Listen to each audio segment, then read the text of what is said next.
Amâncio era coveiro no cemitério de São Vicente há mais de 20 anos. Quando começou, era um homem jovem e forte, aceitando o trabalho que ninguém mais queria. No começo, ele pensava que seria temporário, apenas um meio de sustento. Mas o tempo passou, e ele se tornou parte da rotina do cemitério, como as lápides antigas e os corvos que pousavam nos galhos secos das árvores. O cemitério de São Vicente ficava nos limites da cidade, afastado o suficiente para que poucos o visitassem.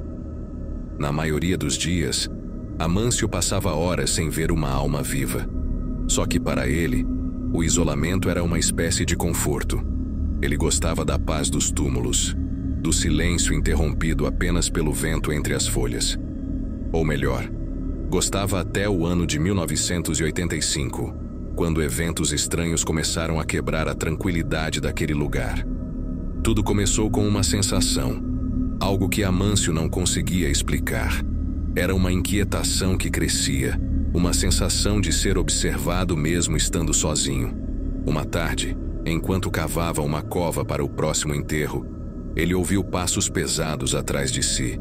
Virou-se de imediato, mas não havia ninguém. Apenas as lápides quietas e a sombra das árvores. Amâncio se convenceu de que era apenas sua mente pregando peças, talvez um reflexo do cansaço acumulado. Mas na noite seguinte, enquanto terminava de preencher um túmulo recente, ele encontrou algo que não deveria estar ali. A uma profundidade considerável, sua pá encontrou resistência, como se estivesse cavando sobre um objeto sólido. Amâncio inclinou-se e, com as mãos trêmulas, afastou a terra ao redor do que parecia ser uma caixa velha. Ao puxá-la para fora, viu que era uma caixa de madeira, pequena e desgastada, mas ainda intacta. Amâncio hesitou, mas a curiosidade foi maior. Ao abrir a caixa, encontrou dentro dela uma série de anotações em folhas envelhecidas, escritas com uma caligrafia cuidadosa. O conteúdo era perturbador. As folhas detalhavam uma lista de nomes. Nomes de pessoas que ele reconhecia. Eram os nomes de pessoas enterradas no cemitério nas últimas décadas. Ao lado de cada nome, havia uma data e uma observação, como repouso não garantido ou volta iminente. Amâncio tentou entender o que significava aquilo, mas as anotações eram enigmáticas. Parecia que alguém acreditava que os mortos enterrados ali não haviam encontrado paz. A ideia lhe deu arrepios, mas ele decidiu guardar o achado em segredo, temendo ser visto como alguém que estava ficando impressionado demais com seu trabalho.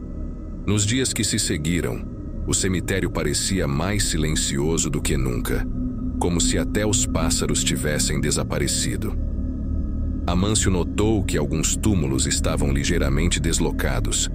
A terra parecia mexida, como se alguém tivesse tentado abri-los. Ele começou a achar que talvez algum vândalo estivesse invadindo o local durante a noite. Uma madrugada, incapaz de ignorar sua preocupação, decidiu patrulhar o cemitério para ver se encontrava algum intruso. Com uma lanterna em mãos e o vento frio da madrugada cortando sua pele, ele caminhou entre as lápides, atento a qualquer movimento. Foi quando, ao iluminar uma das seções mais antigas do cemitério, viu algo que o deixou paralisado. A poucos metros de uma lápide desgastada pelo tempo, ele enxergou uma figura agachada, mexendo no chão, exatamente como ele fazia ao cavar uma cova. Mas essa pessoa, ou seja lá o que fosse, parecia fazer tudo em silêncio absoluto. Amâncio chamou, mas a figura não respondeu. Ao invés disso, se virou lentamente, revelando um rosto que ele nunca havia visto antes. Era um rosto magro e pálido, os olhos fundos e sem vida, mas que pareciam olhar diretamente para ele. Antes que ele pudesse fazer qualquer coisa, a figura se levantou e desapareceu entre as sombras, sem emitir som algum.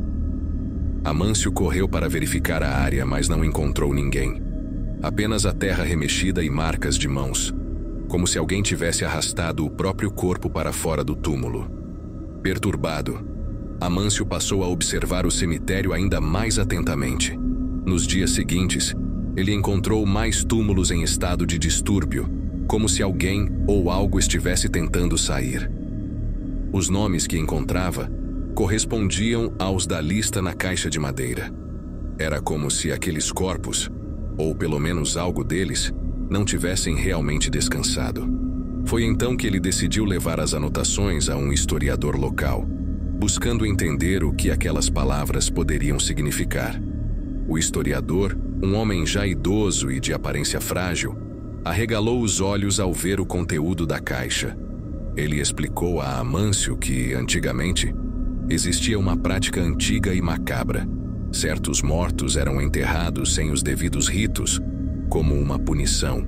Acreditava-se que esses não abençoados não conseguiriam descansar até que seus pecados fossem expiados. Amâncio sentiu um calafrio. Aquilo parecia uma superstição velha demais para fazer sentido, mas não conseguia ignorar o que vinha acontecendo. Quando voltou ao cemitério naquela noite, levou um pouco de sal e água benta, como o historiador havia recomendado. Ele espalhou o sal nas áreas mais perturbadas, enquanto murmurava preces que mal se lembrava, tentando acalmar o que quer que estivesse incomodando o cemitério. Na última noite em que trabalhou no cemitério, Amâncio acordou no meio da madrugada com uma sensação de sufoco. Olhou ao redor e percebeu que estava deitado em um dos túmulos, como se tivesse sido carregado até ali. Em pânico, tentou se levantar, mas sentiu um peso em suas pernas como se alguém o segurasse. Com esforço, ele acendeu sua lanterna e iluminou a própria perna, e viu as marcas de mãos cobertas de terra agarradas a ele. Eram mãos de corpos sem vida, que pareciam surgir da própria terra para puxá-lo. Seu grito ecoou pelo cemitério vazio, enquanto ele lutava para se libertar. Foi então que, em um impulso de desespero, lançou a água benta nas mãos que o prendiam. Aos poucos, elas foram soltando-o, até que ele conseguiu se levantar e sair correndo para fora do cemitério. No dia seguinte, Amâncio foi encontrado em frente ao portão do cemitério, pálido e em estado de choque. Ele largou o emprego e nunca mais voltou. Ninguém soube exatamente o que aconteceu naquela noite, mas, com o tempo, o cemitério de São Vicente ficou conhecido como um lugar onde os mortos pareciam nunca descansar, um lugar que ninguém mais ousava visitar ao cair da noite.